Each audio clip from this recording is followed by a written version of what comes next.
waa mbokk yi xibaaru diaspora comme ni ngeen ko xamee chaque samedi ci Jolof TV mu nekk xew-xew yi gën a fës ci doomi Sénégal yi nga xam ne ñoo nekk ci bitim réew ñu koy organiser nag en collaboration avec Yokk Rajo waaw tey nag mbokk yi comme ni nga xam ne dañuy commencé di leen yëgal ne wax dëgg yàlla seen site Jolof TV bi muy joloftv.com format bu bees lañ ko inauguré semaine bi su ngeen ci duggee da ngeen gis wax dëgg yàlla les différentes possibilités yi nga xam ne moo nekk ci biir site bi waaw mbir mi nag dafa tombeek ak inauguration site bu bees bi ki ñu invité woon mooy Samba Laobé Ndiaye waaw Samba Laobé Ndiaye doomu sénégalais la bu nekk fii ci Italie 33 ans la am dëgg yàlla su ma yeboon ne ci ñi gën sénégalais yi gën a siiw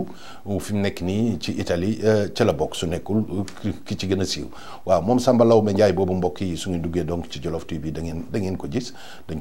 dafa nekkoon bokkoon ci Grande Fratello en 2013 Grande Fratello émission bu gën a siiw la fii ci mag fii ci Italie te nekk ci Mediaset Canal 5 bu nga xam ne Berlusconi moo ko moom. wax dëgg yàlla mu def liggéey bu rafet surtout nag wane culture sénégalaise ci biir kër googu ñu leen dencoon pendant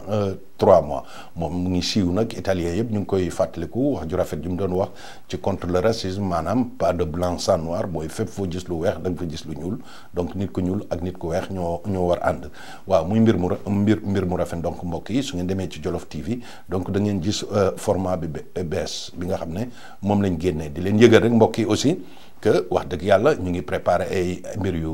rëy ci Jolof TV bëgg mu nekk la première web TV sénégalaise à l'extérieur ndaxte ci kanamee direct émission direct boo xam ne fépp fu doomu sénégalais nekk dina ci mën participer wax dëgg yàlla ñu ngi ciy liggéey donc di leen xaar ak yeneen surprise yoo xam ne waaw équipe bi nga xam ne moom lañ ànd ak Alioune Diallo muy directeur télé bi wax dëgg yàlla da ngeen ko gis kon nag mbokk yi kon su ngeen buggee ci lu leer dugg leen ci Jolof TV .com Jolof bi nag ñu ngi koy bindee JOLOF waaw JOLF TV.com am na ñu bëri sax yaakaar ne ay jolof lañ waaye nag dëgg yàlla fii de tukulóor bu gàlli ak séréer bu gàlli fii ci Milan ñoo ci nekk waaw ñàkkul ne rek suñu xarit bi ñuy collaborer Malick Sakho jolof la waaye ñun nag doomu sénégalais lañ waaw dëkkuñ jolof nag waaye doomu sénégalais lañ defoon naa ne su Nigérian yi demee bay ooyee ceebu jën jolof rice ñun it am nañ droit oote suñ télé Jolof TV kon nag mbokk yi lii wax dëgg yàlla moo nekkoon introduction boo xam ne il fallait ma jox leen ko di leen waxal aussi toujours suñu resté fii ci Italie waaw démb muy bërki démb waaw jeudi mercredi waaw amoon na ndaje bu mag boo xam ne amoon na ci consulat général du Sénégal à Milan ngeen xam ne depuis presque 10 jours consul bu bees muy première jigéen bu nekk consul général du Sénégal à l'extérieur muy suñu sœur Rokhaya Touré moom nag dafa convoqué woon nit ñi yëngu ci média foofu pour waxtaan ak ñoom muy mbir mu rafet ñun Jolof TV demoon nañ fa amoon nañ suñu yeneen collègue yi nekk fii ci Italie di yëngu ci mbirum média parce que comme ni ma koy waxee wax dëgg yàlla Italie nag mbirum média ci immigré yi lu ci sori la te diversité am na ci waxtaan wi nag waxtaanu rafet la ndaxte moom consul général bi wane na disponibilité am di fàttali ne rek c'est la première fois fii ci Italie un responsable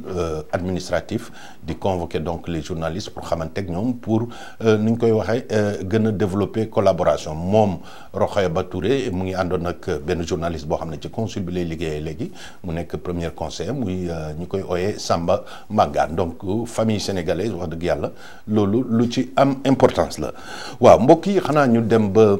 Paris tamit foofu am na sunu naatango Dakar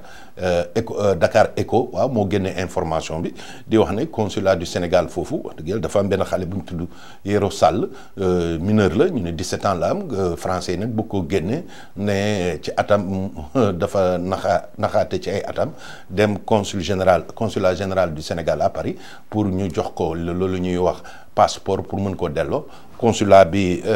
bañ parce que nee na wóorul leen dara ndax xale bi sénégalais la wala mauritanien muy mbir moo xam ne wax dëgg yàlla bu lu doy waar la tamit loolu ak taxawaayu boobu consulat Sénégal du taxaw wax dëgg yàlla lu autorité tamit loolu ci lu ñuy xaar ñu nit immigré yi ci suñu autorité yi waaw mbokk yi donc su ngeen demee ci tukki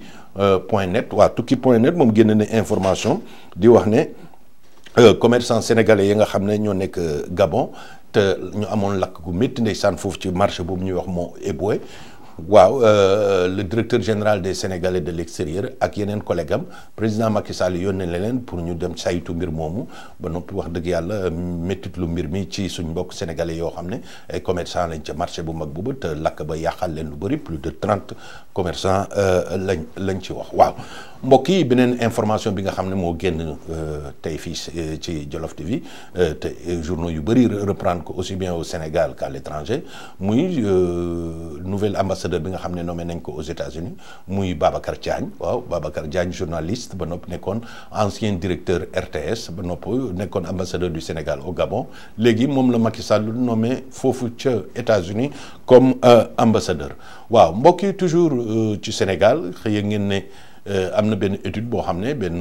article boo xam ne suñu naataango toujours tukki.net foofu ci Sénégal génnee na ko di wax ne commerçant yi nga xam ne dañoo immigré yi nga xam ne dañoo sosoo Louga ñu ci bëri fi mu nekk nii ñu ngi investir ci mbirum commerce ak ci mbirum business loo xam ne waa Louga yi moom wax dëgg yàlla ñu yëngu lañ ci utum alal ci àddina bi kon nag duñ def dara lu dul rafetlu ko kon nag mbokk yi waaw lii mu nekkoon information yu gën a fës fii ci Jolof TV di leen fàttali rek donc format bu bees bi joloftv.com ñu leen di jox rendez-vous donc chaque samedi su Jolof TV ba beneen yoon jërëjëf.